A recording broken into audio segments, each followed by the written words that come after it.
Well, if you have a cell phone, then you've probably seen them, text traps, and they're a danger to your personal information. Colin Evans with the Evans Financial Group is back with us to talk about how the text can lure you in and what can happen if you fall into the trap.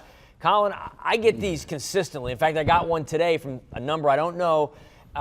This happens more and more now, you're seeing with people. You say that text scams are growing and getting smarter. What are some of the common scams that are going around currently?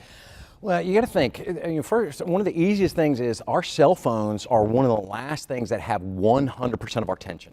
A TV we can walk past and turn off, an email, maybe a spam filter or catch that, but our cell phones, boy, when that device goes off, we might see that little red number over that text number and not like that there. There's so many that are coming out here. If this is a missing package, we might have an issue with shipping your package, or we have an issue with banking. Let's start with this bit of advice first. Don't click it.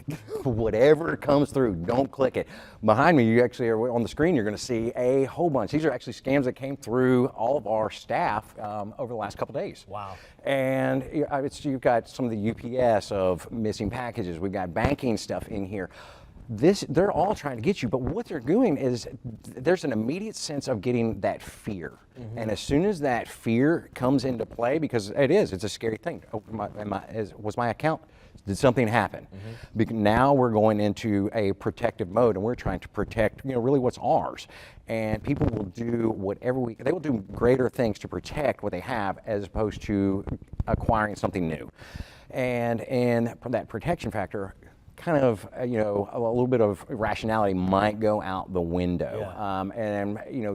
That's what they're playing off of, because now they've got your attention and they've got you in this fear and in this panic mode. I've seen some that actually I was just visiting with somebody about an hour ago. Their son-in-law had one briefly, and it was actually turned into a verbal violence. Like, we're going to kill you, we're going to hurt your family if you do not get this taken. Like, what in the world is going on in this? And it's booming. And if you see, the first thing is why I was saying not respond, because as soon as you respond, now they know that this is an active number. Is this going to trigger further? Are we going to, hey guys, we got a live one. Yeah. But they're also, if you see some of these phone banks, you can hit the Google and type in one of these scam phone banks. And if you look at all these things, these iPhones are, all lined up, and they're all kind of chained together as they're dialing for dollars going down there, and they're just looking for it. We've had all these data breaches that are consistently going out.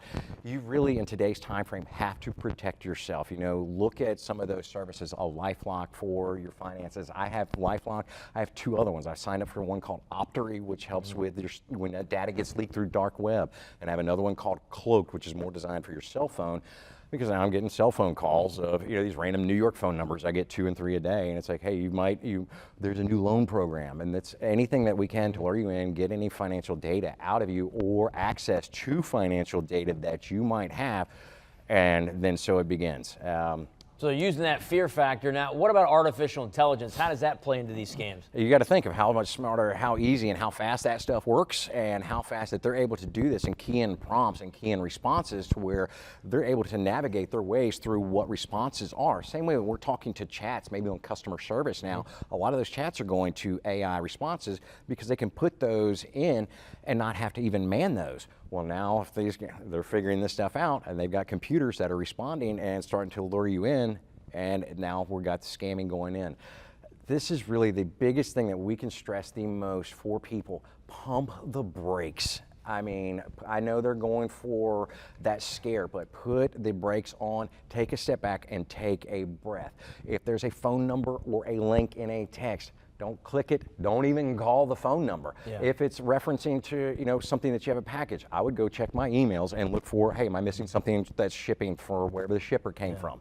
If it's something that's coming from banking, call the number on the back of your card. Start there, or go to your bank if you want to use either one of those.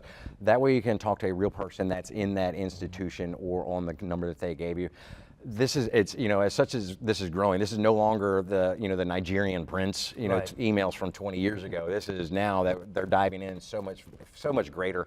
And now that we've got so much data out there available on the internet, from our Facebooks and MySpaces and all the data breaches that have been out there, it's easy to find, our information. So it's really easy for scammers to get this info and start their programs. All right, thanks, Colin. Great tips. We appreciate that. Thank you.